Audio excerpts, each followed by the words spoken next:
The space shuttle Endeavour took its final flyby of the US this week before it set down for good in California.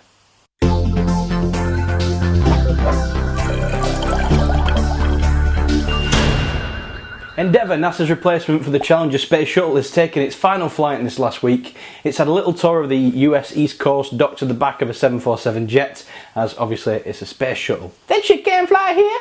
The jet took off at 8:15 AM on Friday from Edwards Air Force Base. Then it proceeded to make its final journey to California after flying over Sacramento, San Francisco, NASA's Ames Research Center, Vandenberg Air Force Base, Disneyland, the Getty Center, Universal Studios, Malibu Beach, and finally landing at Los Angeles Airport. Endeavour was constructed back in the late 80s as a replacement for the disaster that was the Space Shuttle Challenger, which sadly exploded just after launch in 1986. Endeavour was the last shuttle to be built before the NASA space program was closed. In service from 1992 to 2011, the shuttle carried out 25 successful missions, including fixing a Hubble Space Telescope, retrieving and deploying satellites and spacecraft, rendezvous with Mir Space Station, and finally assembling the International Space Station. The shuttle completed its final mission and landed at the Kennedy Space Center for the last time on June the 1st last year. In October this year, it will be on parade through the streets of Los Angeles as it makes its way to its final resting spot at the California Science Center, where it'll be on display from the 30th of October. If we do well enough on the channel, maybe we could raise some money and take you to go and see it.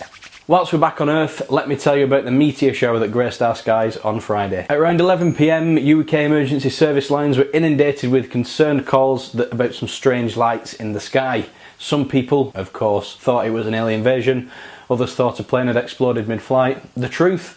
It was just a load of space junk. You may or may not know, but there are literally around 25,000 man-made objects floating around in orbit around our planet. Over 16,000 of these are said to be in a state of decay, i.e. falling back to Earth. So as you can imagine, they eventually do make their way back into our atmosphere. And when that happens, the air resistance and friction generated from their sheer speed causes them to burn up, which is when we get a lovely little extraterrestrial light show like we did on Friday.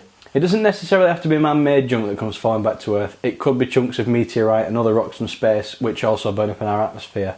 They also create this same visual effect. Though rest assured, this space junk almost always burns up before it hits the planet, so you're not going to wake up with half a used satellite sticking out your sunroof. It needs to be a pretty big chunk to resist the temperatures it meets on entering our atmosphere. However, it may be possible. The impressive natural fireworks show could be seen over most of the UK, with the exception of down south, where either no one cared enough to tell anyone what they'd seen, or because there's that much light pollution down in London that I'd be surprised if they even knew what stars look like. So from rocks crashing down to Earth to rocks way out in space, it's your weekly Curiosity update. Whilst we're all watching pieces of Sputnik hit our atmosphere on Friday, the Curiosity rover was busy playing with rocks on Mars. Those aliens that were stalking the craft last week have either given up or not managed to steal the rover yet, as it's still on course with its mission. This week it's befriended a small odd-shaped rock.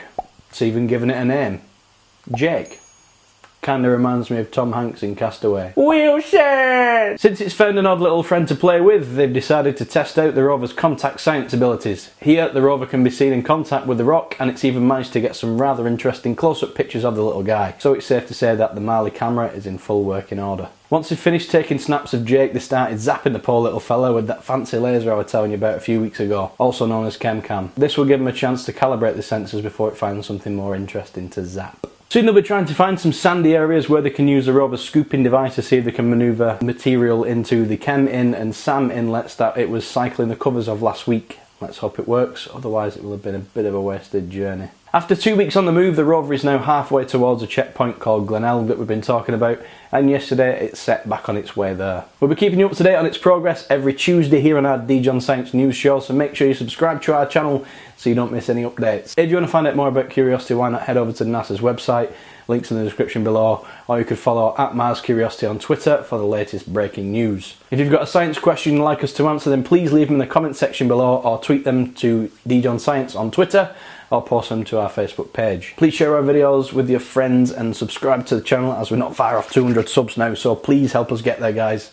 Really trying to push that this week. We only need 6 more. Anyway, thanks for watching, guys. I'll see you next week.